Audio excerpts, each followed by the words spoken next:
This is not a ghost town, although sadly, it kind of looks like one. But if you start to look a little bit closer, you'll see that we're actually less than a mile from the tallest skyscraper in the state of Oklahoma, standing on what should be valuable urban land. It's hard to tell from all these empty lots and sidewalks that lead to nowhere, but this was at one time a vibrant and important Black community. Now, if you've been following my channel and you know that I usually talk about Tulsa, you might be expecting this video to be about the devastation of the 1921 race massacre. But actually, we're going to save that topic for a future video. Today, we're actually in Oklahoma City, taking a look at one of the many neighborhoods in the US, which has been continuously eroded away by much more invisible yet still quite destructive forces, such as segregation, redlining, highway construction, institutional land grabbing, and more generally, urban renewal. And hopefully, despite these deep scars in the urban fabric, we're going to cover 5 actionable steps that you can take right now to help push a neighborhood like this one along the path to healing. Welcome to eryngo.urbanism.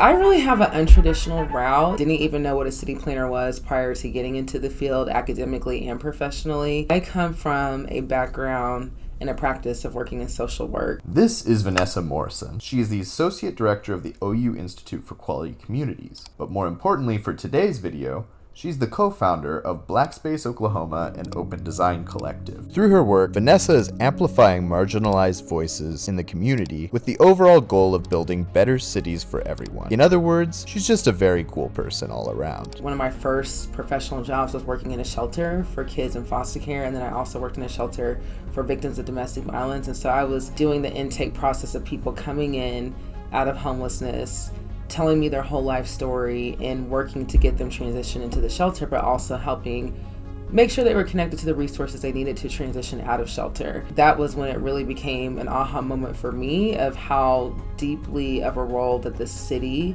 and the makeup, the design, the development of a city really impacts people's day-to-day lives. I kept hearing these stories of the clients I was working with struggling with so many things that were outside of their control and outside of their home, like not having access to public transit, but also not having a car, so having no way to get to their classes and get to work, or not being able to afford a safe and healthy home in a decent neighborhood for them and their children, or not living in a neighborhood where they can walk and get whatever they needed. Everything was 10 miles away, and so they were just struggling. It was becoming exhausting for me because I felt like it was this never-ending cycle of people coming in, we're supporting them, but people having to come right back through because they were not able to sustain their lives or build stable lives for themselves in their neighborhoods. So I started Googling just careers, like who makes decisions about neighborhoods, who makes decisions about cities, and I found city planning. According to this website I found, only 33% of urban planners in the US identify as female, and only 4.6% are Black. And for the field of architecture, unfortunately, those percentages are even smaller. So naturally, when Vanessa started down the path to urban planning, she had to deal with some significant roadblocks. I found the program at OU, the College of Architecture, and I was super intimidated by just the word architecture. I was like, who is that? Like,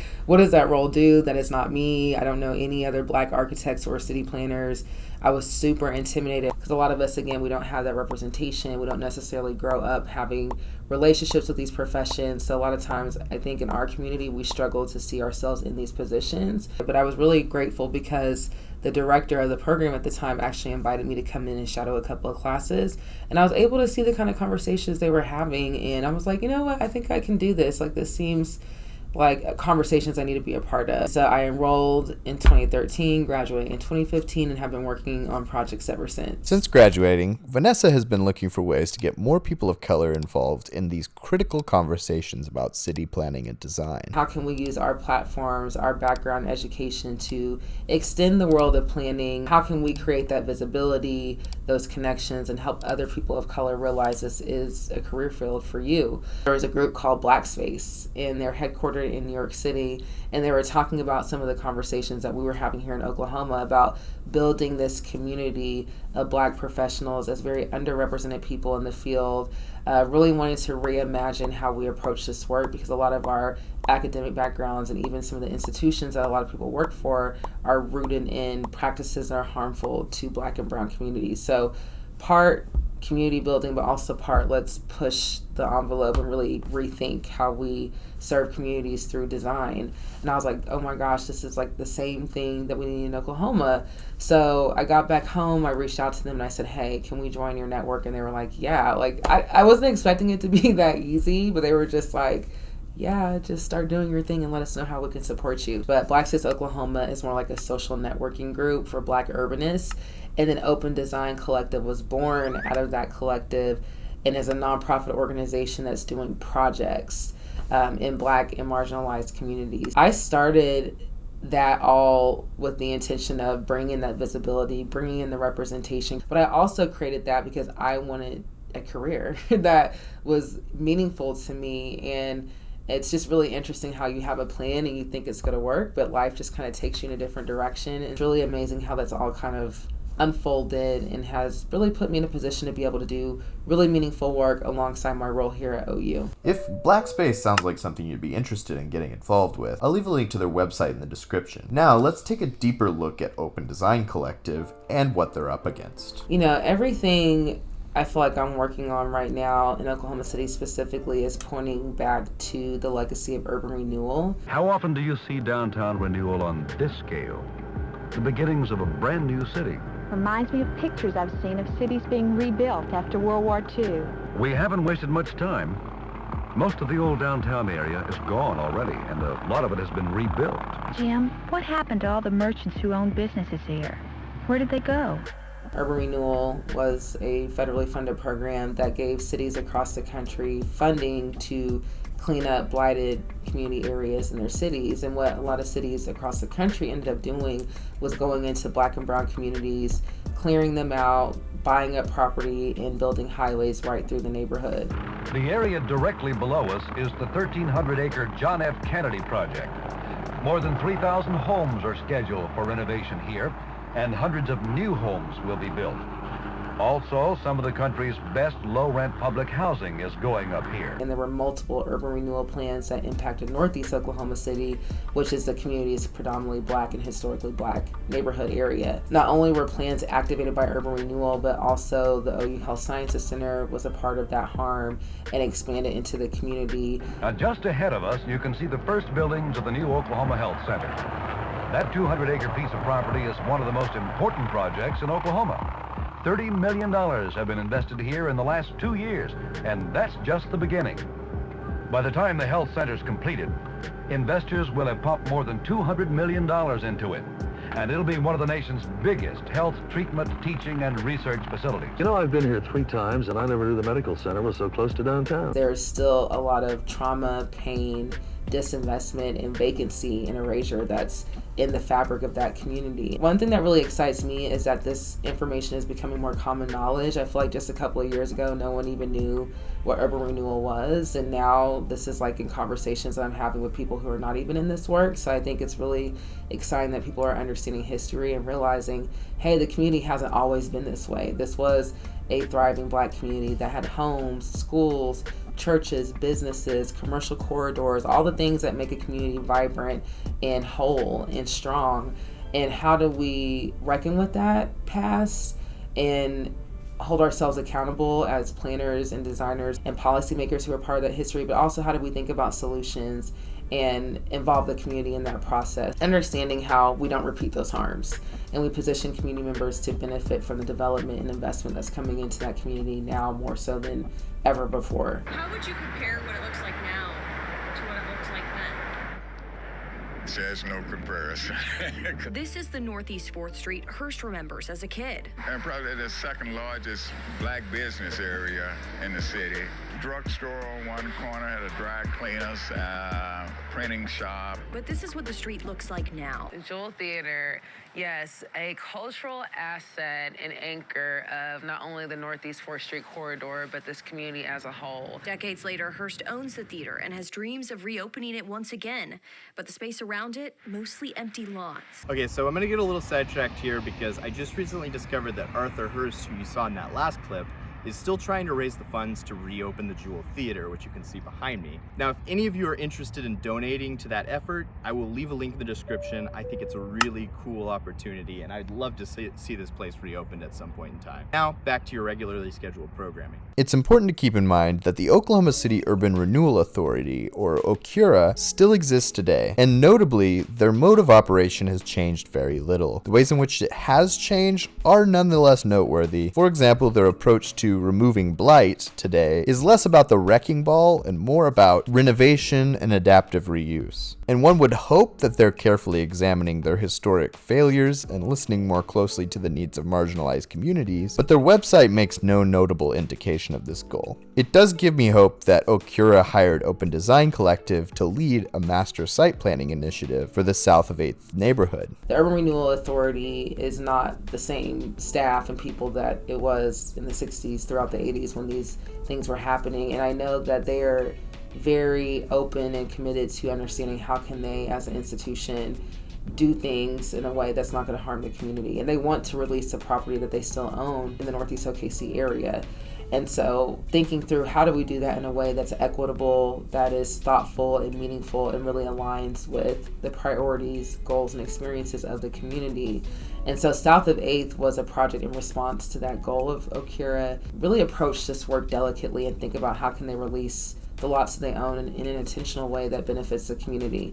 So the South of 8th area is a very specific area of Northeast OKC. This neighborhood specifically was disproportionately impacted by urban renewal and the expansion of OU Health and other institutions in the area buying up property after urban renewal. We were hired on to lead a master site planning initiative and a community engagement effort to really understand what from the community perspective is important to consider as OCURA begins releasing their lots for redevelopment. Chuck Barone, founder of Strong Towns and coiner of the word strode, wrote an article titled, "Most Public Engagement is Worthless." In it, he argues that the typical box-checking public engagement approach that cities and designers use to provide the illusion of community input is pretty much just a waste of time and resources. I want to be abundantly clear that the work Vanessa is doing with Open Design Collective is much more sophisticated and entirely necessary in order to catalyze successful healing in a downtrodden community. Open Design is actively engaging, educating, and empowering the communities that they work with in order to get everyone invested and included in the process of change. And throughout the whole South of 8th process, the community showed up to participate.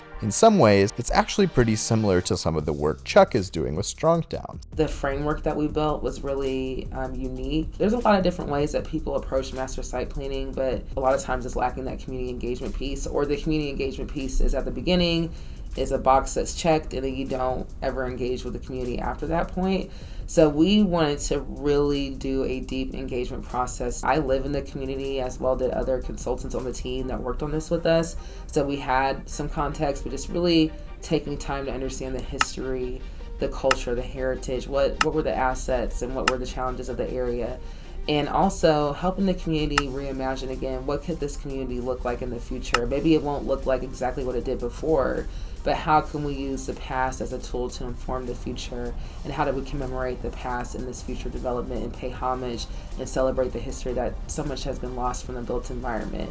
And so we really created a process to give community members a chance to tell their stories, to share their experiences, to be angry. There were a lot of conversations where there were tears, there was anger, there was distrust, and we made and created space for that. We didn't want to just hotwire to the end deliverable and say, here's the master site plan. We wanted to really figure out how can we make sure that we're listening and hearing and centering this work on the community's experiences. So we came at it from a historical perspective, a futuristic perspective, and then we also had a really big educational component to the engagement as well, because oftentimes Black and Brown communities have not been engaged or invited or always included in these decision-making processes. So when you're engaging with people even though they have deep expertise about their neighborhood, sometimes there's a miscommunication or misunderstanding on how the process typically works. And so we talked about the development process, housing, what are the important ratios to consider when you want to bring businesses back to a neighborhood, but the population is low and the housing is low, and how do you create these balances and things of that nature to help the community understand, okay, this is why density is important. This is why we need to look at housing from a very diverse perspective to think about how can we create multiple home ownership opportunities for people in the community. And so it was a great learning experience where we were able to learn, but we were also able to teach and have this shared learning exchange and experience. And then we also worked with those community members throughout every step of the process. So from the very beginning to the final end of the drafting of the report, we worked with the broader community through open events. And then we worked with a tactical committee of recruited individuals who are leaders, residents, community organizers in that specific area and outside of that area to help inform the project and help us formulate that master site plan. I've never seen a local effort do so much community engagement. It was not a linear process. I think a lot of people avoid that type of deep engagement because it can get messy. It's hard. You have to have a lot of tough conversations, but that's necessary to the work. And if you're really committed to equity and justice, you have to have the courage to be able to have those conversations, take accountability, and face the community. And so we did our best to kind of create these environments where that can happen and where city folks and institutional folks can understand the community needs, and the community can also share and know who these people are. We put faces to names, we had guest speakers, and really try to create these opportunities for people to build relationships and connections. So I'm really proud of that.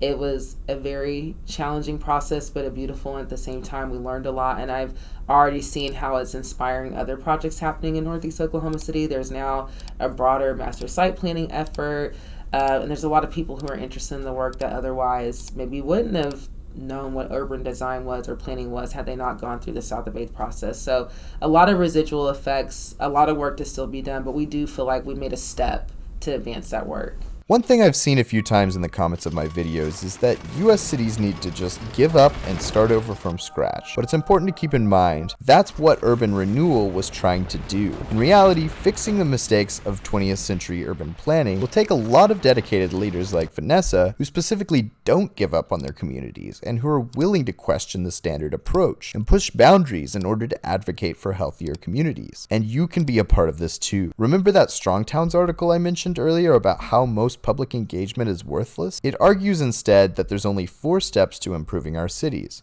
which any of us can do. Step 1, humbly observe where people in the community struggle. Step 2, ask the question, what's the next smallest thing we can do right now to address that struggle? Step 3, do that thing, do it right now.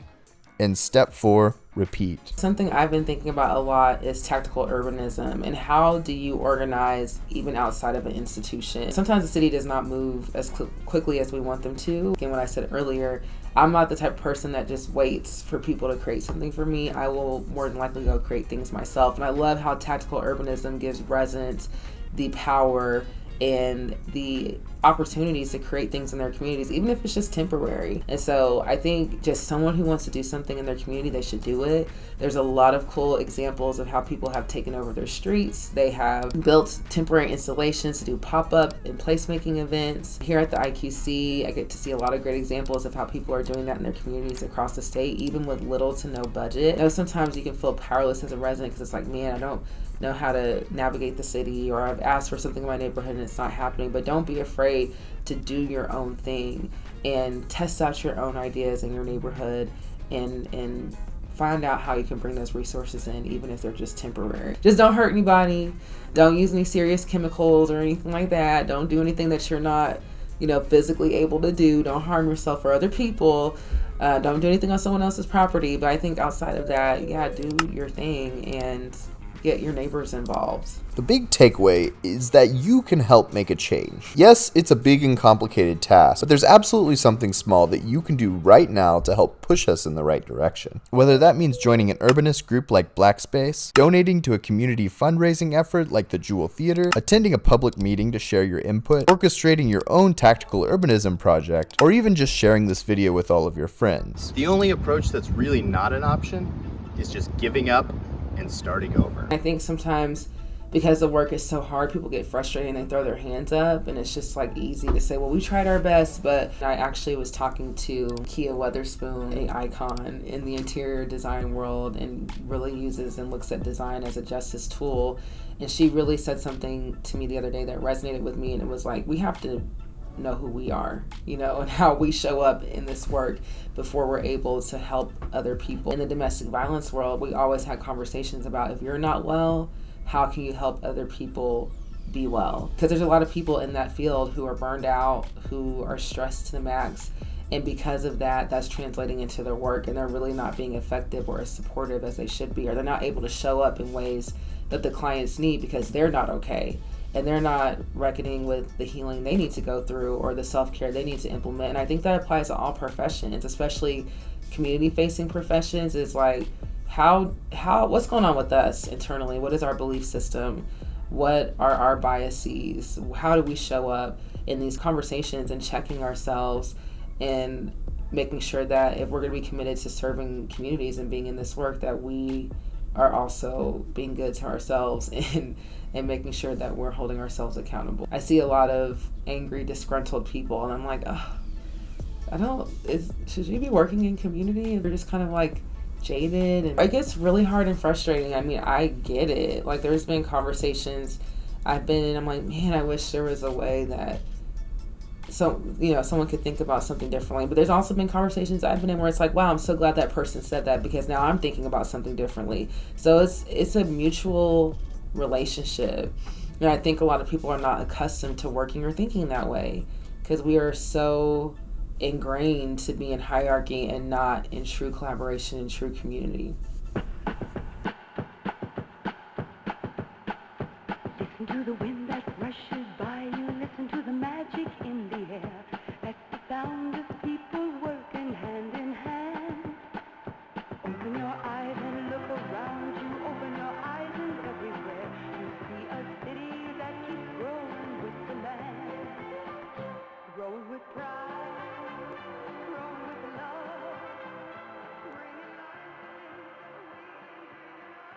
If you enjoyed this video, you'll probably like this one too. And I owe a special thank you to all of the patrons who have stuck around through my recent hiatus. As a bonus gift for you guys, I've uploaded a few Patreon exclusive videos from my semester studying abroad in Rome last year. Go check them out, and I'll see you back here again soon.